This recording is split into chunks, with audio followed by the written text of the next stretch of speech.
In recent years, lawmakers have been pushing to improve access to women's health products across the state. They say that the stigma around menstrual products needs to be addressed. Our Elise Klein dove into the efforts in the final days of the legislative session. Here's that story. Thousands of bills go through Albany every legislative session, some of which in recent years have targeted the issue of period poverty. Period poverty is the lack of access to menstrual products. Lawmakers continue to push for progress to reduce the stigma and improve access to these medically necessary products for women and young girls. However, one of the biggest obstacles seems to lie in what happens after a bill is signed into law. The proper implementation of policies is the key to their success as laws. State Senator Roxanne Broussard, a Democrat representing parts of Brooklyn and a leading advocate for menstrual equity and access, says lawmakers need to continue conversations about policies around this issue.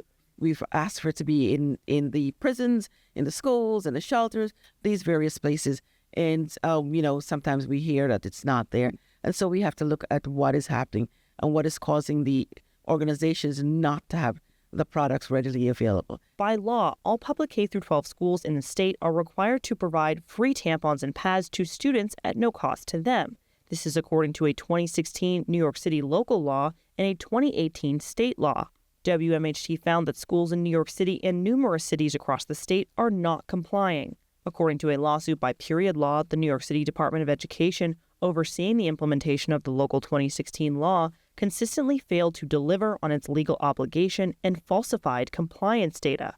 Laura Strausfeld, the founder and executive director of Period Law, says for years they have heard reports from students not receiving the free period products required by this law. They have also coordinated with the New York City Council to acquire documentation on the implementation process. It was still very unsatisfying, so we did file a lawsuit in March. And our hope is that the pressure will finally make the products not only available to students in the city schools, but make New York City's program the marquee program for the rest of the country. A spokesperson from the department said in a statement sent to WMHT that they are committed to providing free menstrual products to students and following state and local laws. Students who were supposed to be helped by the legislation are now the ones suffering as the rollout struggles to work. When 18-year-old high school senior Elisa Nudar got her period unexpectedly during a math exam, she went to the bathroom hoping to find a pad, but the bathroom wasn't stocked. So I had to keep asking people who came into the bathroom and asking them, oh, do you have any products with you? And there were like 10 people who said no. And then it was just like 10 minutes has passed by then. Nudar then went outside and fortunately found her friend. And she was like, oh my God, are you okay? I was like, yeah, I'm on my period. So she went back to the classroom to get a pad. And she was like, oh yeah, she made up an excuse that the principal was asking her for papers. And she stuck a period pad inside her pocket. So she was able to give me the products. And then that was the first moment I was like, hold up, why is there a policy that's been there, but the situation's still arising for different students? The existing process for implementing the policy in New York City schools requires school custodians to purchase via the school building's budget dispensers, period products, and ensure they remain stocked. New York City Council members have said this decision, left up to typically male janitors, is highly problematic. In other cities across the state, some state lawmakers say school officials like superintendents don't seem to grasp the significance and the medical necessity required by this law.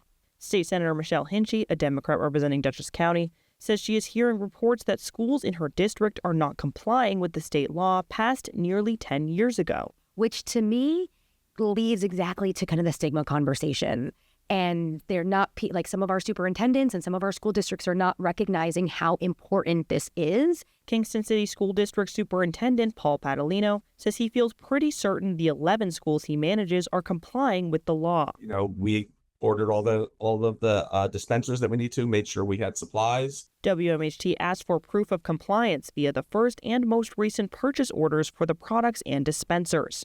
Superintendent Padalino sent recent orders from this year. He later told WMHT that the first purchase orders no longer exist due to a local retention and disposition schedule. Strausfeld stresses one of the biggest reasons for this issue continuing through poor policy implementation is ignorance. There's just ignorance, profound ignorance on the part of people who do not menstruate about the medical necessity of these products and access to these products. Strausfeld says more training for school staff, such as custodians and superintendents, could help combat this issue. Legislators are also trying to combat stigma around this issue. Prasad says even in the state capitol, there's still a level of discomfort in speaking about periods. I asked some of my male colleagues, I'm like, why can't you speak on it? Why can't you speak on it? We all came from a person who had a menstrual cycle. We did, right? And so it should not take us, much for us to have these conversations. However, conversations overall seem to be growing. State Senator Natalia Fernandez, a Democrat representing parts of the Bronx and Westchester, says despite remaining discomfort, she's happy to see that there are more conversations around the issue. For State Senator Rob Rawlson, a Republican representing parts of Orange County, learning about period poverty has been eye-opening. I never heard that term before, but boy, that's a reality. We need to respond to those things. Rawlson is one of the only Republican members to sign onto a menstrual equity policy. He recently decided to co-sponsor Senator Fernandez's bill to strengthen regulations around the type of toxic chemicals like mercury and lead hidden in period products under the guise of fragrance, colorants, dyes, and preservatives. Senator Fernandez says she's worked to move the conversation of this issue forward through this legislation. I remember the first year that I passed the bill when I had it in the Senate, and part of my floor speech was like, these are very intimate products. They are on us. They are in us, and we have to be very aware of what chemicals we're having in or on us. And some of my colleagues shook a little bit, like, you said it goes in you. I was like, because it does, and we shouldn't be ashamed to speak of it like that. Let's be very literal what this is and what are the potential harms. Senator Fernandez's bill is one among others aiming to fight for menstrual equity and access. And this year, her bill passed both houses and is currently awaiting the governor's review. State lawmakers are also pushing for a bill that would put free period products in all state-owned buildings. The legislation is on its second try in the legislature this year after not making it out of committee in the Senate.